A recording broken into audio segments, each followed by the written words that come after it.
کچھ لوگوں کو اللہ جلد پکڑتا ہے اور کچھ لوگوں کو اللہ دیر سے پکڑتا ہے۔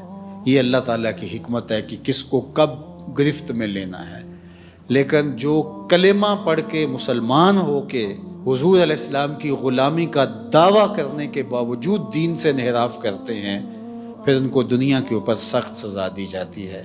کافروں کو ڈھیل دی جاتی ہے کہ وہ دنیا کو جیسے بھی گزارنا چاہتے ہیں گزار لیں۔ فرمایا گیا کہ نولے ہی ما تولا، وہ جدھر جاتے ہیں ہم انہیں جانے دیتے ہیں، انہیں راستے دیتے چلے جاتے ہیں۔ وَنُصْلِهِ جَهَنَّمَ وَسَاءَتْ مَصِيرًا، اور جب ہم انہیں کھینچیں گے تو سیدھا جہنم میں ڈالیں گے۔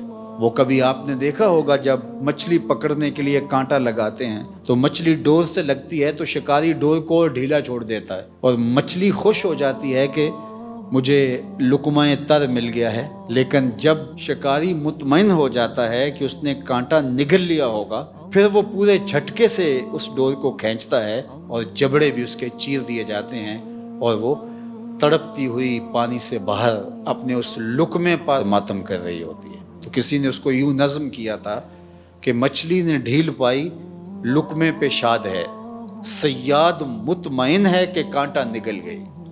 نولے ہی ما تولا، وہ جدھر جاتا ہے ہم جانے دیتے ہیں، اس کی ڈور ڈھیلی کرتے چلے جاتے ہیں۔